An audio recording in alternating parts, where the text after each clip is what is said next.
3 decades after her son vanished, this woman discovered the truth in a KFC.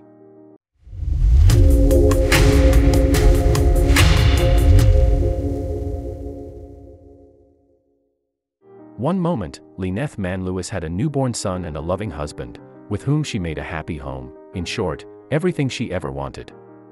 Then, it all started to fall apart.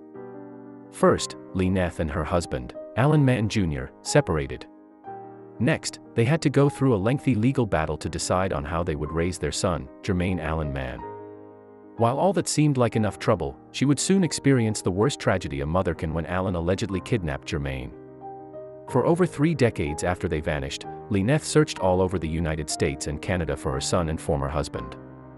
Just when it seemed as though Lyneth would never see her son again, the truth appeared in the strangest of locations, a KFC in Connecticut. Once upon a time, Lyneth Mann-Lewis, left, and Allan Mann Jr., right, from Toronto, Canada, had a healthy relationship. They married, settled into a home together, and, eventually, had a son, Jermaine Allan Mann. However, as time went on, things started to fall apart. Soon enough, Lyneth and Allan realized they could not make it work and separated. From there, things only became worse and worse for Lyneth, Allan, and Jermaine. The two went through a lengthy legal battle to decide on how much time each parent would take care of Jermaine. Just after Jermaine turned 1-year-old, Lyneth and Allan worked out a shared custody agreement. Finally, after all this time, Lyneth could move on with her life. But she had no idea her troubles were just beginning. In the weeks following their shared custody agreement, Lyneth and Allan fell into a routine. Every other weekend, Allan would pick up Jermaine and spend the weekend with him. For months, everything went smoothly. So, when Lyneth dropped Jermaine off with Allan one weekend in June 1987, she didn't think much of it. The mother believed she would be reunited with her son shortly. Unfortunately, she was very wrong. Lyneth started to feel uneasy when she called Allan to check on Jermaine, but her former husband did not answer. However, that didn't mean anything in particular, he could have just been out. On Monday morning, Lyneth drove to Allan's house to pick up Jermaine. And that's when her life changed forever. When Lyneth arrived at Allan's apartment to pick up Jermaine, she knocked, but there was no answer. He had never missed a pickup appointment before, and, even worse, his car was not in the parking lot. As more time passed, Allan never returned to his apartment. In fact, he was never seen there again. While Lyneth tried every method of contacting her former husband, nothing worked. While Lyneth felt sick to her stomach, she knew she needed to keep a level head and exhaust every option to find her Jermaine. And she knew where she needed to start, by contacting the police.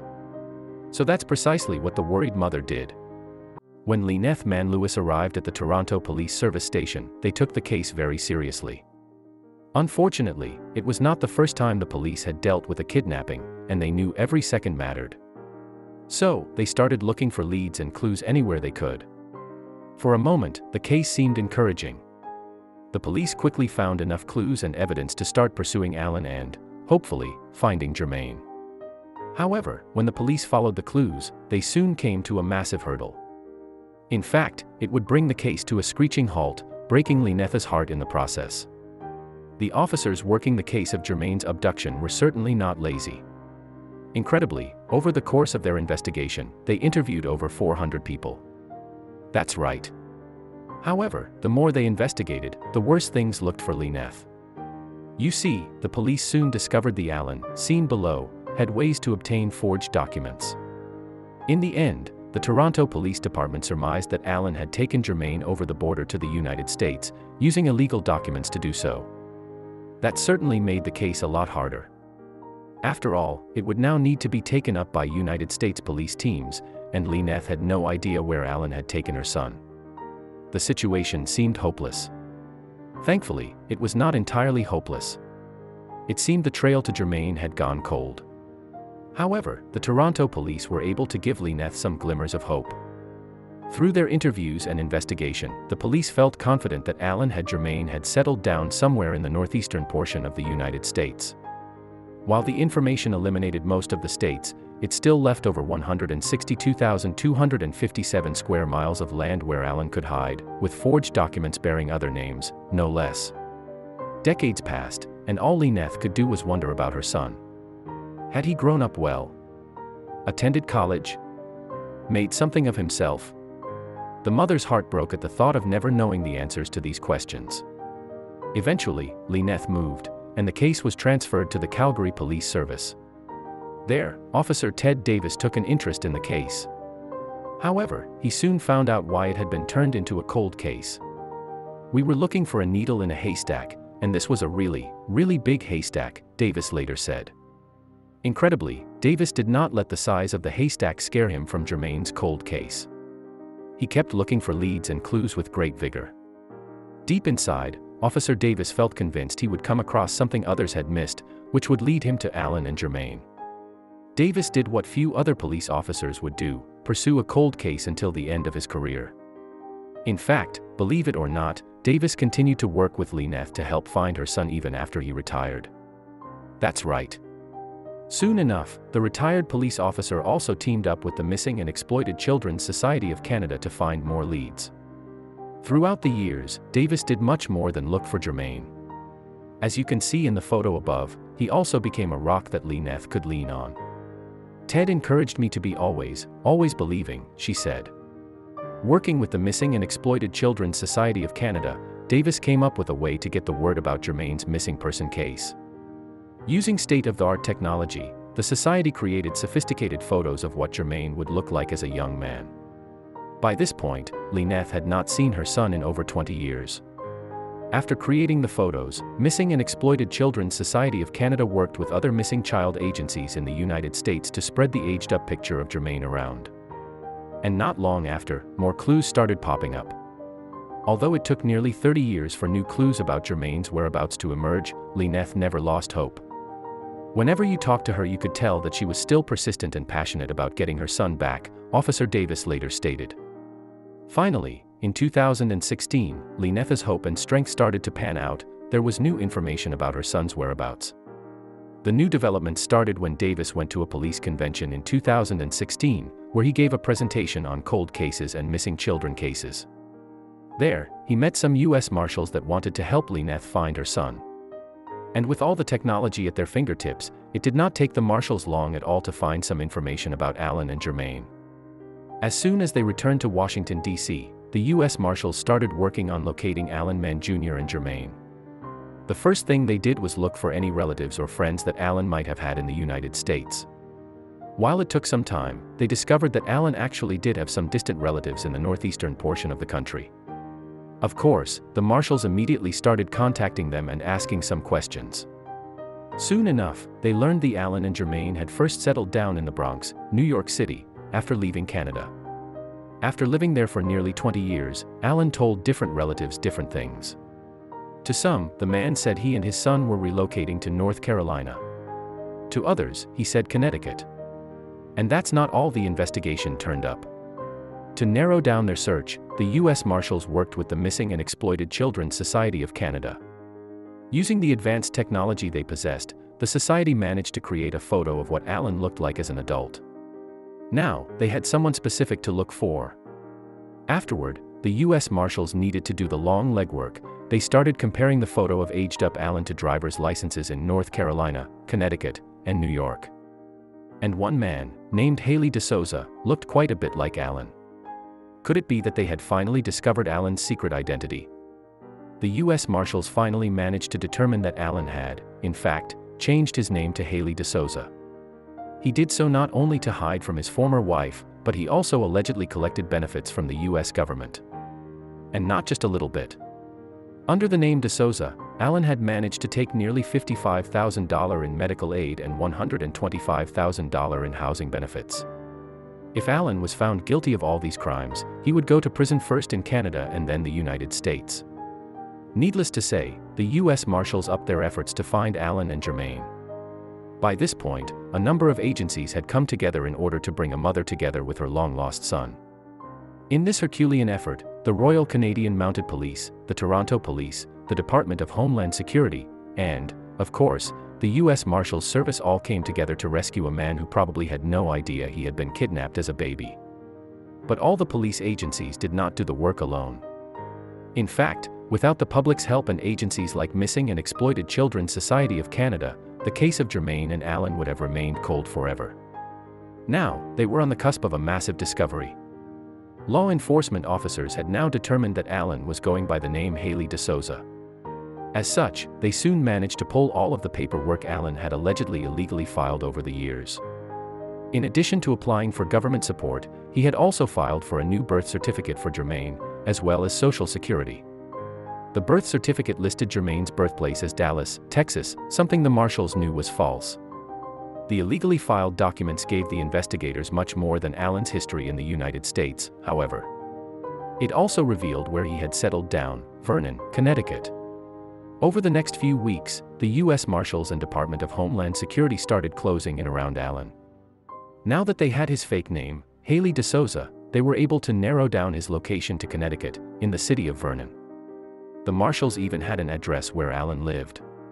But they still had no idea if they would find Jermaine there as well. After all, by this point, it had been over 3 decades since Allan had taken him to the United States. The day had come for the marshals to approach Allan. While Jermaine's father was not found in his home, the police found him in a nearby location, where they cautiously approached him. The police found Allan Mann Jr., using the name Haley DeSouza, in KFC in Vernon, Connecticut. Thankfully, Allan went with the police without violence or incident. During his arrest, the officers took Allan's fingerprints, which they then compared to a pair kept by the Canadian police. They were an identical match. Not only that, but he also immediately put the marshals in contact with Jermaine. While Officer Ted Davis, the Canadian detective who had been working on the case since before his retirement, wanted to contact Lyneth Mann-Lewis right away, he decided to hold off. He wanted to confirm that they had found the right Jermaine before getting the mother's hopes up too high. There was also another reason Davis held on to the information. Officer Ted Davis did not just want to confirm Jermaine's identity. He also wanted to tell Lyneth that he had found her son in person.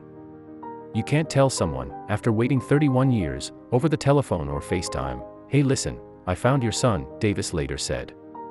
Soon enough, the marshals and Davis were able to confirm Jermaine's identity and fill him in on what was going on. It must have been quite a shock to learn his father had allegedly kidnapped him and that his mother had been searching for him for decades. Now, the time had finally come for Lyneth and Jermaine to reunite. After more than 30 years, Lyneth Mann-Lewis finally reunited with her son, Jermaine. "It's been a long and hard 31-year journey since my son was abducted and I endured many, many hard days," the mother said. The words, "Your son is alive, we found him," that is breathtaking. As you might imagine, the reunion was quite an emotional one. At first, the mother could hardly believe that it was real. "I squeezed his head. I wanted to feel if he was real. He said, 'Mommy, you have my eyes.' He hugged me and he kissed me and we held for a long time," Lyneth said afterward. When Lyneth, middle, below, and Jermaine, right, below, finally met again, there was not a dry eye in the house. Even the Canadian police officers, who have seen quite a lot over the years, found themselves welling up with tears. This is one of those rare cases that tugs at your heartstrings. Not only did we, working collectively, get this alleged bad actor off the street, but we played a role in reuniting an unjustly separated family, Canadian Inspector General Representative Christina Scaringi said of the special moment. Meanwhile, Lyneth also had a few words for all those that had helped her find her son. Lyneth found it hard to say precisely how happy and grateful she felt after 31 years of looking for her son. "Words couldn't express what I felt," she said afterward. Most of all, Lyneth says she holds Officer Ted Davis in the highest regard. After all, he had started working on the case more than 20 years before its conclusion and kept working on it after he retired from the force. "I will forever be grateful for him for everything he has done," the mother said. Now, Lyneth had to start the incredible task of getting to know her son. They had 30 years to catch up on. As soon as Lyneth and Jermaine finally reunited, they immediately started getting to know one another. "We sat in the hotel and we talked and he didn't want to leave. Finally he said, 'Mom, I love you,' and I said, 'I love you too, son,'" she later recalled of their first days together.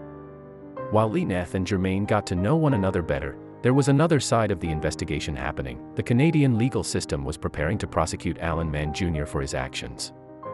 However, the case would turn into an international mess of various trials, making everything more difficult. First, we should begin by reiterating that everyone is innocent until proven guilty, which is undoubtedly the case when it comes to Allan. However, Canadian law enforcement has decided to bring charges against him, namely abduction charges. They will also charge him with fraud charges. They lived, basically, a life of lies as to who they were and what they did, unbeknownst to Jermaine, a representative of the Toronto law enforcement commented. Meanwhile, Fox News recently reported the United States is also building a case against Allan for fraud, one that will occur after the Canadian trial. While 2 trials make everything much more challenging, the legal teams feel confident they are up to the tasks. No questions asked, Lyneth and Jermaine have a long road ahead of them. They face big problems, both big and small. For instance, Jermaine mentioned that he doesn't know exactly what to have his mother call him. He didn't grow up with the name Jermaine, but now, any other name feels like a lie. The name that was given to him he had no choice in. This is the end of the long struggle of not knowing where he is, but going forward, will be a hard life for now, Lyneth said. Still, despite these challenges, Lyneth and Jermaine feel confident that they can overcome them. Meanwhile, they have become an inspiration to many parents missing children and orphans around the world. While the fate of Allan might remain undecided, for now at least, Lyneth has her son back, and that's what really matters. As such, she's become an inspiration for thousands of parents all over the world who are also missing a child. I want to encourage other families with missing children and loved ones not to ever give up hope on finding them.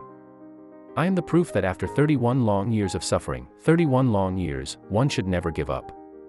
But be patient.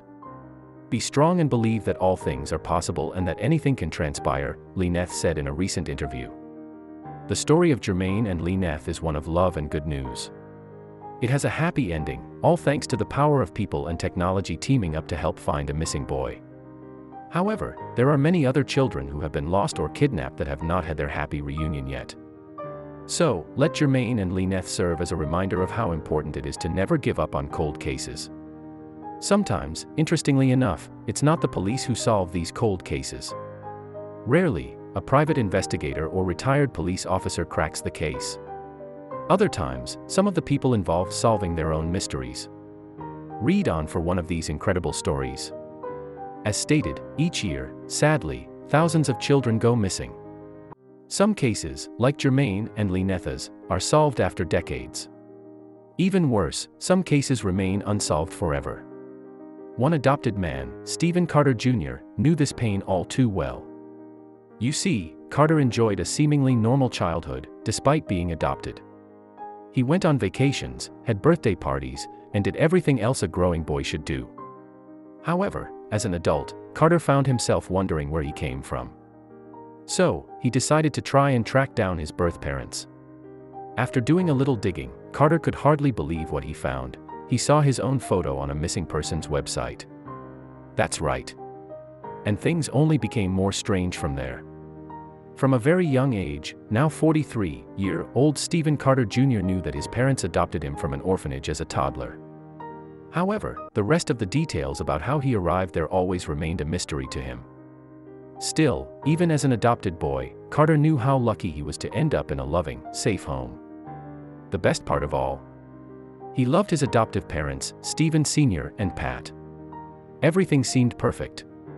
But, as Carter grew up, he started to realize that the details surrounding his adoption simply did not add up. So, after years of living with his adoptive family, Carter decided to search for the truth.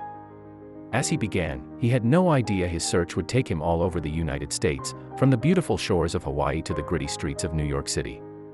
Carter's birth name was Tenzin Amia. After his birth on January 16, 1977, in Hawaii, baby Tenzin became a ward of the state, after his mother simply vanished. Amia spent the next few years both foster care and an orphanage on the island of Oahu. While, even as a very young man, Tenzin wanted to join a family, it took some time. The years slipped by before the young child finally left the orphanage. Sadly, he remained in the orphanage until he was 3 years old. That's right. Then, suddenly, his luck changed. Click next below to find out what happened.